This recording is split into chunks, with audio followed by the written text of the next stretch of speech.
¿Cómo están, queridos hermanos? Que el Señor les bendiga. Para mí es un grato honor poder saludarles y compartir la poderosa y eterna palabra de Dios. Durante la semana nos gozamos, pero también el día domingo es un día especial porque es el día del Señor. Quiero compartir la poderosa y eterna palabra del Señor con ustedes y se encuentra en Primera de Corintios, capítulo 11, versículo 23 al 26. Abra sus Biblias y comparta la lectura conmigo. Primera de Corintios, capítulo 11, versículo 23 al 26, y le doy lectura en el nombre del Señor Jesucristo.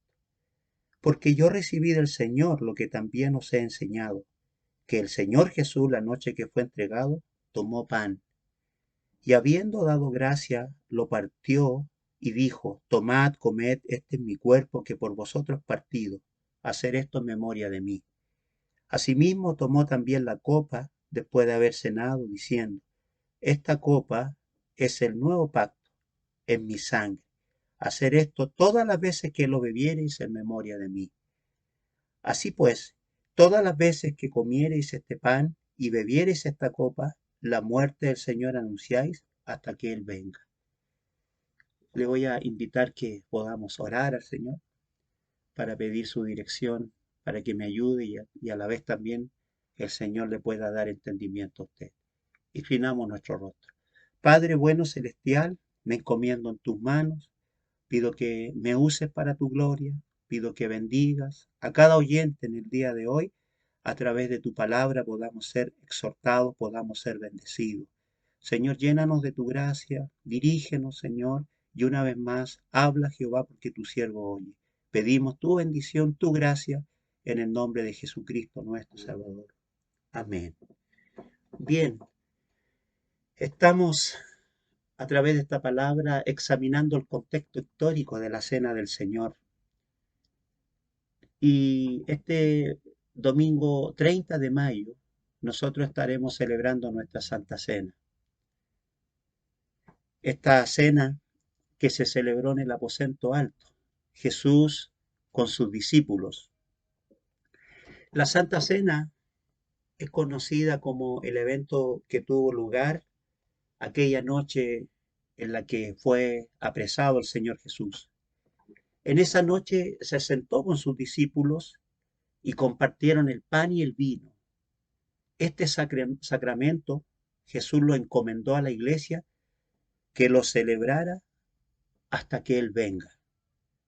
Y si usted se puede dar cuenta que este sacramento está vigente, porque aún no ha venido el Señor por segunda vez. Y mientras el Señor no venga, nosotros tenemos que poner su palabra por práctica.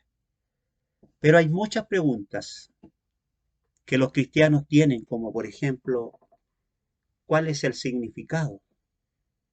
¿Cada cuánto tiempo se tiene que participar de la cena? Y la otra también que lo aclara también donde he leído en Primera de Corintios capítulo 11, los versículos de más abajo, ¿qué es tomar la cena del Señor indignamente? Hoy pretendo aclarar sus dudas con la ayuda del Señor por medio de su palabra. Lo que hoy conocemos por Santa Cena está relacionado con un evento que comenzó mucho tiempo antes de Cristo. Esto fue cuando después que Israel estuviera alrededor de 430 años en esclavitud bajo los egipcios. Acuérdese que ellos estaban bajo sus opresores y al estar oprimidos ellos clamaron y el Señor oyó y el Señor vio desde los cielos. Y Dios envió a su siervo Moisés para sacarlos de Egipto y llevarlo a la tierra prometida. Luego, después de 10 señales, después de 10 plagas, la última señal que Dios hizo fue cuando la que logró convencer finalmente a Faraón para dejar ir al pueblo israelita fue la de dar muerte a los primogénitos de cada hogar egipcio.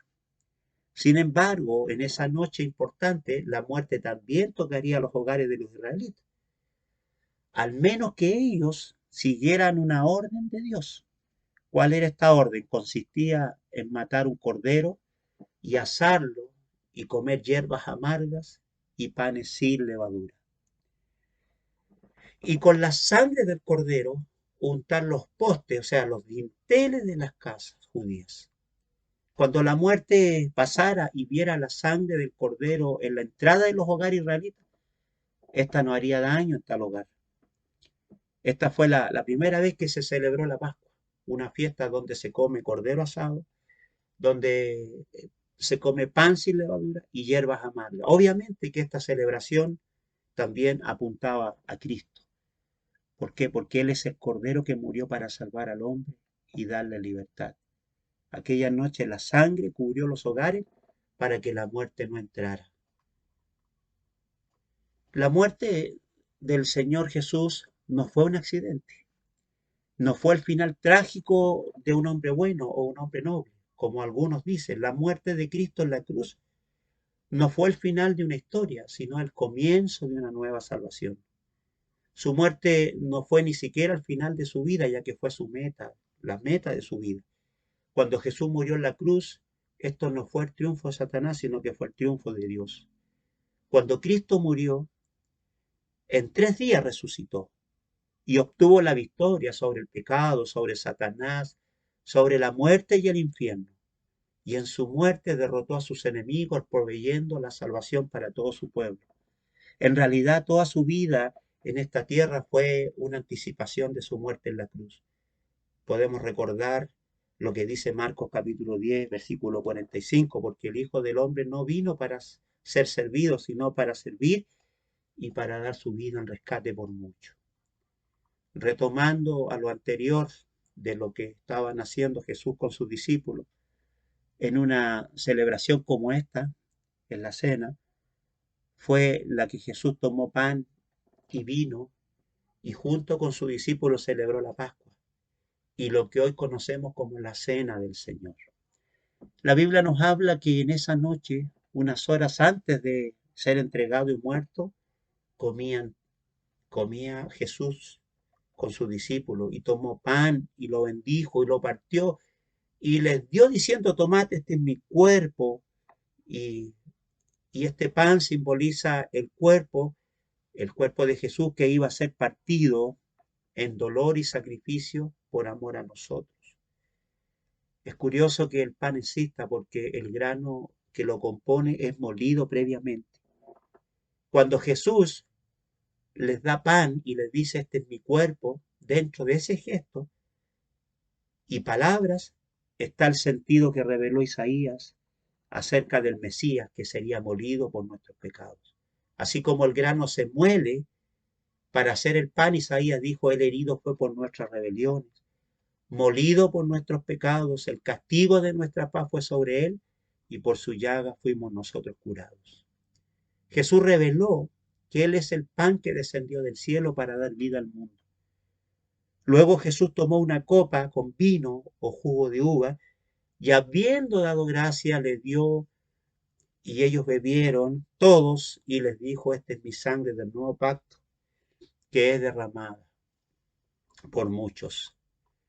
Este fruto rojo de la vid simboliza la sangre de Jesús, que en unas horas más iba a ser derramada para cubrir el pecado de todo el mundo. En la cruz Jesús derramó hasta su última gota de sangre y ahora la Biblia nos dice que la sangre de Jesucristo nos limpia de todo pecado. La Pascua que Jesús estaba celebrando con sus discípulos había nacido en Israel, en la noche que salieron de Egipto y esta apuntaba a Cristo. Pero ahora Jesús, la noche antes de entregar su vida, dándole a la Pascua también a través de esto el cumplimiento profético e instituyendo un nuevo sacramento que la iglesia celebraría de ese momento en adelante, donde ya no habría cordero asado ni hierbas amargas, sino un pan sin levadura y una copa de vino, jugo de uva para recordar el sacrificio de Jesús en la cruz. Jesús enseñó que cada vez que comamos el pan y bebamos el fruto de la vid en la Santa Cena, lo hagamos en memoria de Él. Y así recordamos la muerte del Señor hasta que Él regrese. ¿Para qué va a regresar? Para venir a buscar a su pueblo. Y entonces nosotros al regresar con Jesús, tomaremos junto a Él la Santa Cena en el cielo, las bodas del Cordero. Ahora bien, muchos se preguntan cada cuánto tiempo se debe tomar la Santa Cena.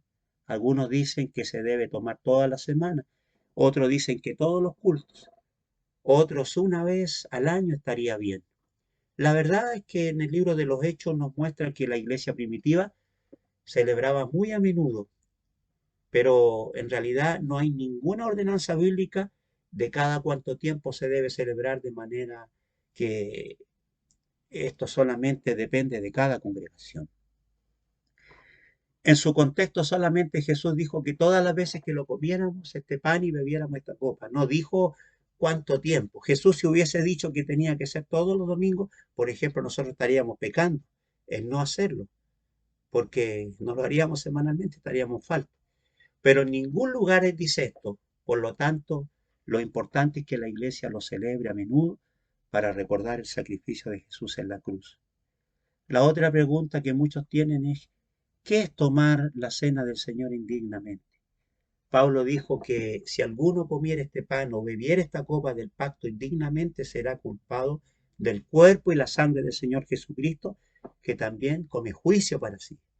En primer lugar, el tomar la cena es para la gente redimida por la sangre de Cristo. Nosotros vamos a celebrar nuestra cena en los hogares a través de esta nueva modalidad.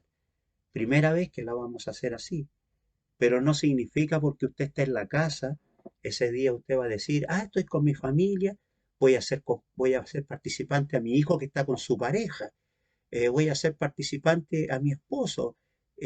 Mire, yo no encuentro que es una buena iniciativa, pero lamentablemente yo quiero decirle que la Santa Cena es para los redimidos en la sangre de Cristo.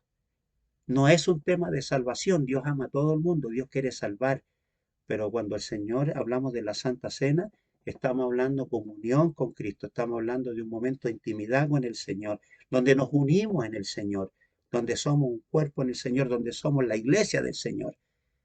Por eso que esto no debe mirarse o no debe tomarse sin discernir. Por ejemplo, un inconverso o alguien que esté viviendo en pecado por voluntad propia no debe tomar la Santa Cena.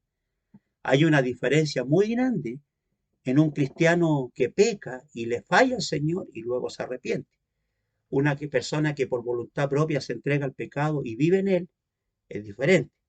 Si alguien que está jugando al cristianismo y no vive para Dios, no debe tomar parte en la iglesia ni participar en la celebración. Repito, si es que por voluntad propia está viviendo una doble vida. Pero para los creyentes no significa que si usted le falló ayer al Señor, se quede estancado en el pecado y no tome la cena del Señor, sino que debe arrepentirse. Y la sangre de Jesús le purificará, le cubrirá, le perdonará sus pecados. Por lo tanto, usted puede participar de la cena del Señor. Ahora bien, ya que sabemos esto, es importante aclarar que cuando Pablo habló de tomar la cena del Señor indignamente, se refiere a personas que no comprenden que son parte del mismo cuerpo espiritual. La Santa Cena no solamente nos habla del cuerpo y la sangre de Jesús, sino que también se refiere a la unidad del cuerpo de Cristo, o sea, la iglesia. Jesús le dio a todos sus discípulos de una sola copa y de un pan, partió para los 12. Pablo dijo que el que come y bebe indignamente, sin discernir el cuerpo del Señor, juicio come para sí. Discernir significa algo así como entender o comprender, como por ejemplo que esté enemistado con su hermano. No está discerniendo o comprendiendo que ambos son parte de un mismo cuerpo y que Cristo murió por ambos. La persona que se está tomando una cena cuyo mensaje habla de unidad en la iglesia, gracias al sacrificio de Cristo, pero con sus acciones está reflejando otra cosa, o sea, el que no entiende que es parte del mismo cuerpo del que su hermano participa, esta persona está tomando la cena indignamente. Por eso que no debemos estar enemistados, no debemos estar peleados, tenemos que reconciliarnos. De aquí al 30, usted tiene que estar desatado usted tiene que estar unido con su hermano. Por esto Pablo dijo que había muchos hermanos enfermos en la iglesia de Corintio debido a esta enemistad. De hecho, una de las razones por las que Pablo escribió este pasaje a los corintios es porque había un fenómeno en esta iglesia. ¿Qué sucedía? Que a medida que los cristianos iban llegando al lugar de unión para participar de la cena, cada uno se adelantaba y colocaba ahí y comía la cena independientemente, sin esperar a sus hermanos. Así rompían el diseño divino de que la cena se celebran todos juntos a la vez, ya que esta nos habla de la unidad del cuerpo de Cristo. Por esto, al final del pasaje, Pablo dice, así que hermanos míos, cuando os reunáis a comer, esperaos unos a otros, y si alguno tuviere hambre, come en su casa, para que no os unáis para juicio. Al leer este pasaje, entonces nos damos cuenta que en este contexto, ¿cierto? Habla sobre los problemas comunes que habían entre los hermanos de una misma iglesia. Hermanos, la unidad del cuerpo de Cristo es tan importante de que depende de muchas cosas, como por ejemplo que nuestras oraciones sean oídas o que haya unción en la iglesia, hasta que podamos nosotros entender, hasta que podamos, para que no tomar la Santa Cena del Señor en forma indignamente. Por esto Dios nos ordenó en Efesios 4:3, dice que guardemos la unidad del Espíritu, que es el vínculo de la paz. De manera que tomando la cena del Señor indignamente es hacerlo sin comprender que soy parte de un gran grupo cristiano, que pertenecemos al mismo cuerpo y que debemos vivir en unidad por la sangre de Cristo. Y Jesús oró en San Juan 17, dijo, y el Señor oró Cristo con su sangre, con su cuerpo, porque Él oró para que la iglesia fuera una sola, porque con su sangre, con su cuerpo, unió a todos los cristianos en un mismo cuerpo. Una unidad así, la sangre del Señor nos habla de unidad del cuerpo de Cristo. Y no comprenderlo y tomar la Santa Cena enemistado con nuestros hermanos o no entendiendo esta verdad es tomar la cena del Señor indignamente. Por eso que hay que prepararnos espiritualmente, por eso que oramos, por eso que consagramos nuestra vida al Señor para poder tomar con discernimiento la cena del Señor. Mis hermanos, espero que esta predicación o esta enseñanza le haya sido de mucha bendición. También quiero dar algunos consejos prácticos para que usted también desde ya vayan preparando la cena del Señor en sus hogares. El día 30 nosotros vamos a cenar con los pastores de nuestra zona. Vamos a tener esta comunión en nuestros hogares.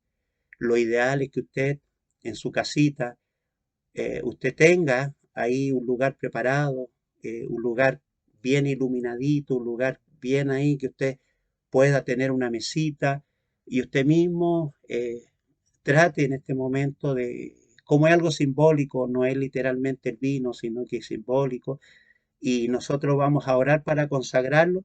Traten ustedes de comprar cuando vayan al supermercado, compren jugo de uva, también compren un pancito de molde para que también, y también puedan tener unas copitas donde puedan ese día también tener una mesita, un mantel blanco, donde poder colocar, ¿no es cierto?, el pancito, los elementos. Y es muy importante que el dueño de casa, el varón, en este caso, si el hermano es de la iglesia, el hermano va a ser el encargado de repartirle a su esposa y repartirle a sus hijos, de acuerdo a cómo se le vaya dando la orden, ¿ya?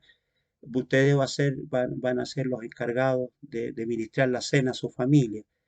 Y es muy importante que ustedes desde ya vayan preparando el ambiente y vayan ustedes también orando al Señor para que puedan tener un hogar preparado para cenar con el Señor. Acuérdese, muy importante, esa noche en la última plaga, cuando la muerte pasó, pasó de largo, porque la sangre estaba en los dinteles de la puerta.